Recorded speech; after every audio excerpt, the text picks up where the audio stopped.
அனைவருக்கும் இனிய வணக்கம். நான் உங்கள் வாசுதேவன் பேசுகிறேன். மீண்டும் இந்த காணொளி காட்சியின் மூலம் உங்கள் அனைவரையும் சந்திப்பதில் எனக்கு மிக்க மகிழ்ச்சி. ஒரு கிராமத்துல ஒரு அம்மா இருந்தாங்க. அந்த அம்மா திருமணமான கொஞ்ச காலத்திலேயே அந்த அம்மாவினுடைய கணவர் இறந்து போறாரு. அந்த அம்மாவுக்கு ஒரே பெண் பிள்ளை மட்டும்தான் இருக்காங்க. அந்த பெண் பிள்ளைய ரொம்ப பாசமாகவும் அன்பாகவும் பாராட்டி சீராட்டி ராவும் பகலும் அந்த பிள்ளையை கேர் பண்ணி அந்த அம்மா வளர்த்துட்டு வராங்க. தனக்கு சாப்பிட்றதுக்கு உணவு இல்லைன்னா கூட குழந்தைக்கு நல்ல உணவு சமைச்சு போடுறாங்க. தனக்கு உடுத்திக்கிறதுக்கு நல்ல உடை இல்லைன்னா கூட மகளுக்கு நல்ல உடையை வாங்கி தராங்க. தனக்கு எது இல்லைனாலும் பரவாயில்ல, தன்னுடைய மகளுக்கு எல்லாமும் கிடைக்க செய்யணும் அப்படிங்கிறதுக்காக 10 வீட்டில் 10 பாத்திரம் தேய்ச்சி கூலி வேலைக்கு போயிட்டு வேகாத வெயில்ல உழைச்சி தன்னுடைய மகளுடைய நலனுக்காக எல்லா அக்கறையும் எடுத்துக்கொள்கிற ஒரு அசாதாரண ஒரு தாயாய், தன் மகளின் மீது தன் உயிரையே கொட்டி தன்னுடைய அன்பை கொட்டி வளர்க்கின்ற ஒரு தாயாய் அவள் விளங்குகிறாள்.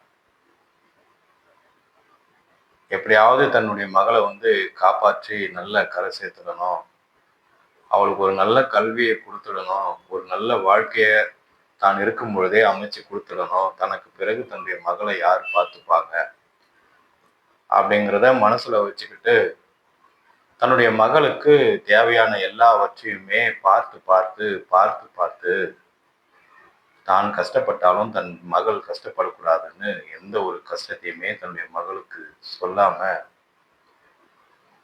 அவளே தன்னுடைய மனசுல பூட்டி வச்சுக்கிட்டு தன்னுடைய மகளை நல்ல ராணியை போல, ஒரு நல்ல இளவரசியை போல ஒரு நல்ல நிலைக்கு கொண்டு வரணும்னு நினைச்சு அவளுக்கு எல்லா சேவைகளையும் தந்த தாய் செய்கிறாள்.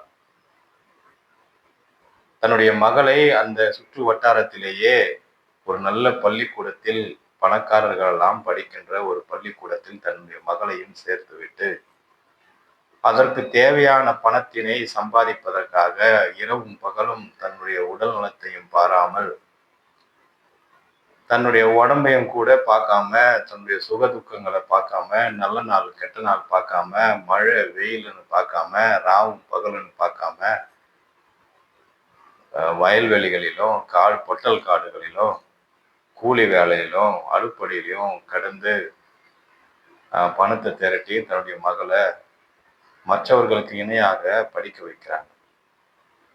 அந்த பெண்ணும் ஒரு குறிப்பிட்ட காலம் வரை படிப்புல நல்லா சுட்டியா இருக்கா, நல்லா படிக்கிறா, அந்த ஸ்கூல்லையே நல்ல மதிப்பெண்ணும் வாங்குறா, ஃபர்ஸ்ட் கிளாஸ்ல அவ பாஸ் பண்றா, யாரும் எடுக்காத மார்க்கை அவ எடுக்கிறா. எல்லா வகையிலுமே அவ நல்ல திறமைசாலியா வளர்றா. அவளுக்கு எல்லா திறமைகளும் கற்றுக் கொடுக்கப்பட்டன, எல்லா பாடங்களும் புகட்டப்பட்டன, எல்லா புத்தக அறிவுகளும் அவளுக்கு வழங்கப்பட்டது. எப்பயாவது வருஷத்துக்கு ஒரு தடவை தான் லீவ்ல வீட்டுக்கு வருவா. வருஷம் முழுவதிலுமே ஹாஸ்டல்ல தான் ஸ்டே பண்ணி படிப்பா. ஹாஸ்டலுக்கு தேவையான ஃபீஸு இது எல்லாத்தையுமே அம்மா கூலி வேலை செஞ்சு எப்படியாவது கஷ்டப்பட்டு அவளுக்கு அனுப்பி வச்சிருவாங்க. அதுல எந்த ஒரு குறைபாடும் வைக்கிறது இல்லை. அவள் புத்தகங்கள் வாங்கவும், அவள் மற்ற படிப்பின் காரியங்களை செய்து கொள்ளவும், அவளுக்கு தேவையான துணிமணிகளை வாங்கி கொள்ளவும் எல்லாவற்றுக்குமான பணத்தினை இவை எப்படியாவது கஷ்டப்பட்டு சேமிச்சு அதை அமைச்சு வச்சிருவார். ஸோ மகளும் பட்டணத்துல ஒரு நல்ல ஸ்கூல்ல ஒரு நல்ல வசதியானவங்களோட வசதியானவளா இவளும் காட்சி அளித்து அங்க படிச்சுட்டு வரா. 12ஆம் கிளாஸ் படிப்பு முடிஞ்சது. அப்போ கூட இருந்த தோழிகள் எல்லாம் நம்மளுடைய படிப்பு இந்த வருஷத்தோட முடிய பொழுது, நம்ம எங்கெங்கிருந்தோ எங்க ஹாஸ்டல்ல எல்லாம் தங்கி படிச்சிருக்கிறோம், நம்மளுடைய படிப்பு முடிஞ்சிட்ட பிறகு நம்ம ஒவ்வொரு நாளா ஒவ்வொருத்தருடைய வீட்டுக்கும் நம்ம போய்கிட்டு அங்க அவங்களுடைய வீடுகள் எல்லாம் பார்த்துட்டு வரலான்னு எல்லாரும் பிளான் பண்றாங்க. ஆனா இவளுக்கோ இங்க கிராமத்துல ஆஹ், உட்காரத்துக்கு கூட இடம் இல்லை. ஒரு சின்ன குடிசை வீடு தான். தன்னுடைய அம்மாவோ பழைய கிழிஞ்ச புடவைய கட்டிக்கிட்டு ஒரு வேலைக்காரி மாதிரி, ஒரு கூலிக்காரி மாதிரி, ஒரு பிச்சைக்காரி மாதிரி தோற்றமளிப்பாளே, நம்மளுடைய வீட்டுக்கு இவங்களெல்லாம் எப்படி கூட்டு போறதுன்னு இவளுக்கு ரொம்ப சங்கடமா இருக்கு. அதே போல அந்த ஃப்ரெண்ட்ஸுங்கெல்லாம் ஆஹ், ஒவ்வொரு நாளும் அவங்களுடைய வீட்டுக்கு கூட்டின்னு போயிட்டு அவங்களுடைய தோட்டம், துறவு, வீடு, மாடி, எல்லா ஆஸ்தி பாஸ்தி, அப்பா அம்மா, சொந்த பந்தங்கள், காரு, பங்களா எல்லாத்தையுமே இன்ட்ரடியூஸ் பண்ணி எல்லா செல்ல செழிப்பா அவங்கெல்லாம் இருக்கிறாங்க. அந்த வீடுகளுக்கெல்லாம் இவளையும் கூட்டி போறாங்க. அதையெல்லாம் பார்த்து பிரமிக்கிறா. எல்லாருடைய வீட்டுக்கும் போய் வந்துட்ட பிறகு இவ எவ்வளவோ சொல்லியும், இல்ல கண்டிப்பா வந்து உன்னுடைய வீட்டுக்கு நாங்க வந்தே ஆகணும். எங்கள்ல நம்ம டீம்லயே நீ தான் நல்லா படிக்கக்கூடிய பொண்ணு. அதனால வந்து உங்க அப்பா அம்மாவை நாங்க கண்டிப்பா பார்த்தே ஆகணும். இது வரைக்கும் நான் பார்த்ததே இல்லைன்னு சொல்லிட்டு வற்புறுத்தி அவளுடைய கிராமத்துக்கும் எல்லாரும் வந்துடுறாங்க. அப்படி அந்த கிராமத்துக்கு அவங்க வர்ற அந்த சமயத்துல அவங்க அம்மா அந்த ஊர்ல இருக்கிற பெரிய பண்ணையார் வீட்டுல இந்த சாணி வார்ற வேலை, வீட்டு வேலையெல்லாம் செய்துட்டு இருக்கிறாங்க. அந்த பண்ணையார் வீட்டுக்கு இவ டைரக்டா கூட்டு வரா. அப்படி கூட்டு வந்த அவ அங்க இருக்கிறவங்களை எல்லாம் ஒவ்வொருத்தரையா இன்ட்ரடியூஸ் பண்ணி வைக்கிறா. அந்த வீட்டை பார்த்து அந்த கூட வந்த எல்லா ஃப்ரெண்ட்ஸுமே பிரமிச்சு போறாங்க. ஏன்னா அந்த ஊர்லயே அந்த பண்ணையார் வீடு தான் ரொம்ப பெருசு. வயல்வெளிகள் சூழ, தோப்பு துறவுகள் சூழ, மாந்தோப்பு, தென்னந்தோப்பு, இன்னும் பூந்தோட்டங்கள், இன்னும் பம்ப் செட்டு, கிணறு, அதில் வந்து டிராக்டருங்க, அதில் வந்து 50 ஆள் வேலை செய்கிறவங்க, இவ்வளோ பெரிய சாம்ராஜ்யத்துக்கு நடுவில் ஒரு வீடு. அந்த வீட்டை பார்த்து எல்லா பிள்ளைகளும் பூரிச்சு போகிறாங்க. இந்த வீட்டில் இருந்தால் நீ வந்து படித்த உங்கள் வீடு ரொம்ப நல்லா இருக்கணும்னு பாராட்டுறாங்க. ஆனால் இவ வெளிக்காட்டிக்காமலே அந்த மூலையில ஓரமா வயசான கோலத்துல கிழிஞ்ச ஆடையோட தன்னுடைய அம்மா அங்க உட்கார்ந்து இருக்கிறத பார்த்துட்டு மற்ற அவருடைய நண்பர்கள்லாம் அந்த அம்மா யாரு, அந்த வயசானவங்கன்னு கேட்க, இவளோ தான் அவள் தான் தன்னுடைய தாய் என்று அறிமுகப்படுத்துவதற்கு தைரியம் இல்லாதவளாய் அவள் கூச்சப்பட்டு தன்னுடைய மனதில் வேதனைப்பட்டு அவள் எங்கள் வீட்டு வேலைக்காரி என்று எல்லாருக்கும் இன்ட்ரோடியூஸ் பண்றாள். அப்படி இன்ட்ரோடியூஸ் பண்றத அங்க இருக்கிற அந்த பெரியவங்க எல்லாம் பாக்குறாங்க. அவங்களுக்கு வயிற்றுல நெற்பள்ளி கூட்டினதை போல அப்படியே ஒரு பெரிய ஷாக்கா இருக்கு. தன்னுடைய அம்மா அந்த வார்த்தையை கேட்ட உடனே கண்கள்ல தண்ணீர் தாரை தாரையாக அப்படியே ஆறு போல பெருக்கெடுத்து ஓடுகிறது. கண்களில் ரத்தம் வடிகிறது, நெஞ்சம் பிளக்கிறது, இருதயம் வெடிக்கதை போல இருக்கு. ஆனா எதையுமே வெளிக்காட்ட முடியாம தன்னுடைய மகள் தன்னை ஒரு வேலைக்காரி என்று சொல்லிட்டாலே, தன்னுடைய அம்மா இவ்வளவு கஷ்டப்பட்டு இத்தனை வருஷமா அவளுக்காக என்னுடைய என்னுடைய வாழ்க்கை முழுவதுமே நான் வந்து அவளுக்காக நான் தியாகம் செய்தேனே, இப்படி என்ன அவ வந்து மற்றவங்களுக்கு முன்னாடி ஒரு வேலைக்காரன்னு சொல்லிட்டாலேன்னு உள்ளுக்குள்ளவே மிகவும் வேதனைப்பட்டு விசும்பி அழாத குறையாய், சத்தமிட்டு அழாத குறையா உள்ளுக்குள்ளவே சிரித்தபடியே, முகத்தில் சிரிப்பு, உள்ளவோ அழுகை, கண்களில கண்ணீர் தாரை தாரையாக கொட்டி கொண்டிருக்கிறது. அப்பொழுது அந்த மற்ற நண்பர்கள் எல்லாம் கேட்குறாங்க, அந்த அம்மா ஏன் அழுகுறாங்கன்னு. அதுக்கு அந்த அம்மா சொல்றாங்க, ஒன்றும் இல்லைம்மா, எனக்கு ஆனந்த கண்ணீர், அந்த ஆனந்தம் தாங்க முடியல. இந்த அம்மா இந்த வீட்டு எஜமானருடைய மகள்.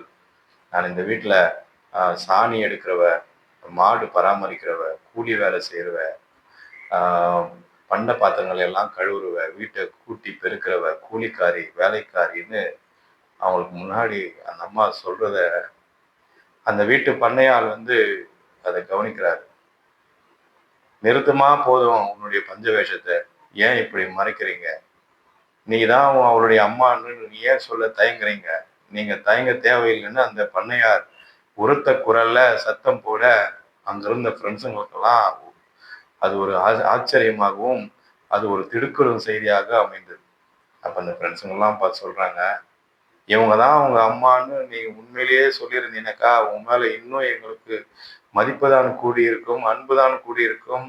இந்த கோலத்திலும் உன்னை எங்களோடு கூட உங்க அம்மா உங்களை படிக்க வச்சாங்க.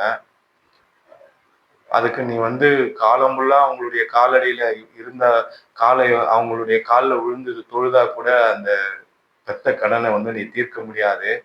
எங்க எங்க அப்பா அம்மா வீட்டுல எங்களுக்கு எல்லா சௌகரியங்களும் வசதிகளும் இருக்கு. என்னை படிக்க வச்சதுல எந்த ஒரு பெரிய விஷயமும் இல்லை. ஆனா உங்க அம்மா ஒருத்தர் வீட்டுல கூலி வேலை செஞ்சுக்கிட்டு எங்களுக்கு நிகரா அவங்களை படிக்க வச்சாங்களே, உனக்கு எல்லா வசதிகளையுமே செஞ்சு கொடுத்தாங்களே, ஒரு நாட்டினுடைய இளவரசியை போல உனக்கு எல்லா ஆடை ஆபரணங்களையும் வாங்கி கொடுத்து எங்களுக்கு நிகரா உங்களை படிக்க வச்சாங்களே. ஆனா அவங்கள போயிட்டு நீ வேலைக்காரின்னு சொல்லிட்டியே, இது தகுமா அப்படின்னு சொல்லிட்டு மற்ற ஃப்ரெண்ட்ஸுங்கெல்லாம் அவளை திருப்பி கேட்கும்பொழுது அவளுடைய இருதயம் அங்கு நொறுங்கப்படுகிறது. அவ ஓன்னு கண்ணீர் விட்டு அழுதா. தன்னுடைய தவறை உணர்ந்து, அம்மா என்னை மன்னிச்சிடம்மா, என்ன தப்பு பண்ணிட்டம்மா, என் ஃப்ரெண்ட்ஸுங்க என்னை என்ன நினைச்சுக்குவாங்களோன்னு நான் தப்பு பண்ணி நான் உன்னை வேலைக்காரின்னு சொல்லிட்டேம்மா, என்னை மன்னிச்சிடுமான்னு அந்த அம்மாவை கட்டி பிடிச்சு முத்தம் கொடுத்து, அம்மா என்னை மன்னிச்சிடுமான்னு கதறி கதறி அழுறா. இந்த காட்சி அங்க ஒரு 10 நிமிஷம் அப்படியே அரங்கேறுகிறது. ஓன்னு அழுறாரு. அம்மாவும் பொண்ணும் கட்டி பிடிச்சிட்டு ஒருத்தரை ஒருத்தர் அன்பை பரிமாறிக்கொண்டு அந்த குற்ற உணர்வில் மகள் விசும்பி அழுகிறாள், தேம்பி தேம்பி அழுகிறாள். ஆனால் அதை பெரிதும் பொருட்படுத்தாத அந்த தாய், நீ தானம்மா சொன்ன, பரவாயில்லம்மா, என் மகள் நீ தானம்மா என்ன வேலைக்காரின்னு தானம்மா சொன்ன, பரவாயில்லம்மா, பரவாயில்ல நான் வேலைக்காரியாவே இருந்துட்டு போறேம்மான்னு அந்த அம்மாவும் சொல்லி ஓன்னு அழ, அங்க ஒரு ஒரு ஒரு பிணைப்பு. அந்த அவள் தன்னுடைய தவறை திருந்தி மறுபடியும் தன் தாயினை அன்பு முத்தங்கள் செலுத்தி, நான் இனி உன்னை மறுதளிக்கவே மாட்டேன், நான் இனி உன்னை எந்த காலத்துல நான் விட்டு கொடுக்கவே மாட்டேன்னு சொல்லி அந்த அம்மாவை தன்னோடவே கடைசி காலம் வரைக்கும் அந்த மகள் தன்னுடைய அம்மாவை வைத்து பார்த்து கொள்கிறான். இன்னைக்கு எத்தனை பிள்ளைகள் இதை போலத்தான் இருக்கிறார்கள். தன்னுடைய அப்பா கூலி வேலை செய்யறாரு, தான் அப்பா வந்து ஒரு எந்த வேலை செய்யறாருன்னு வெளியே சொல்லிக்க முடியாத பிள்ளைகள் நிறைய பேர் இருக்கிறீங்க. ஏன் அப்படி வெட்கப்படுகிறீங்க? நான் கர்வமாக சொல்லுகிறேன், என் அப்பா சாதாரண ஆடு மேய்க்கிறவர் தான். ஆடு மேய்க்கிறவர். அவர் என்னை ஆடு மேய்க்க விடவில்லை, ஆனால் என்னை ஒரு ஆசிரியராக பார்க்க வேண்டும் என்று அவர் கண்ட கனவு. அவர் அதை நிறைவேற்றினார். அவருக்கு செஞ்சதுதான் பெரிய காரியம், பெரிய சாதனை. கூலி வேலை செஞ்சோம், விவசாயம் செஞ்சோம், ஆடு மாடுகள் மேய்த்தோம், என்ன ஒரு பெரிய நிலைக்கு அவர் கொண்டு வந்திருக்கிறார். அது அவருக்கு நாம் அவரை வந்து நம்ம போற்றி வணங்குகிறது தான் நம்முடைய பெருந்தன்மை இருக்கிறது. தன்னுடைய தாயையும் தன்னுடைய தந்தையையும் கனப்படுத்துகிறவன் எவனோ அவன் தான் இந்த வாழ்க்கையில் உயர்ந்த நிலைக்கு செல்லுவான். ஸோ அப்பா அம்மா எந்த கோலத்தில் இருக்கிறாங்கன்னு பார்க்காதீங்க. ஊனமுற்ற பெற்றோர்களா இருக்கலாம், கண் பார்வை இல்லாத பெற்றோர்களா இருக்கலாம், வயோதிக பெற்றோர்களா இருக்கலாம், காசு பணம் இல்லாத ஏழை பெற்றோர்களா இருக்கலாம். அவங்க உன்னை நல்ல நிலைக்கு கொண்டு வந்திருக்கலாம். கடைசி காலத்தில் நீ அவங்களை பார்த்துக்கிறது தான் உன்னுடைய உன்னுடைய பங்கு இருக்கிறது. நீ படிச்ச படிப்புக்கு அதுதான் ஒரு அர்த்தம், நீ வாழுற வாழ்க்கைக்கும் அதுதான் ஒரு அர்த்தம். ஸோ நீ நல்ல நிலைமைக்கு போயிட்ட பிறகு அவங்கள கைவிட்டுட்டு நீ மட்டும் நல்லா வாழ்ந்தினா அதே நிலைமைதான் உன்னுடைய பிள்ளைகள் மூலமாகவும் உனக்கு ஏற்படும். இந்த காணொலி காட்சியினை ஆரம்பம் முதல் இறுதி வரை பார்த்து கொண்டிருக்கிற உங்கள் அனைத்து நல்லுள்ளங்களுக்கும் இந்த நிகழ்வானது உங்களுடைய இருதயங்களை தொடும் என்று நான் நினைக்கிறேன். மாதா பிதா குரு பின்புதான் தெய்வம். வீட்டில் இருக்கிற அப்பா அம்மாவே ஒரு தெய்வம் தான். அவர்களை வணங்கி போற்றி வணங்குவதுதான் நம்முடைய தலையாய முதல் கடமை.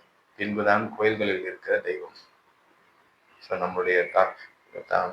நம்முடைய பெற்றோரை போற்றுவோம், அவர்களை பாதுகாப்போம், அவர்களின் வழி நடப்போம். இதுவரை இந்த வீடியோ பார்த்த உங்கள் அனைவருக்கும் மீண்டும் ஒரு முறை நன்றி பாராட்டி, இந்த வீடியோ உங்களுக்கு பிடித்திருந்தால் ஷேர் செய்யுங்க, லைக் பண்ணுங்க, சப்ஸ்கிரைப் பண்ணுங்க, மறக்காம பெல் ஐக்கானை தட்டுங்க. நன்றி, வணக்கம்.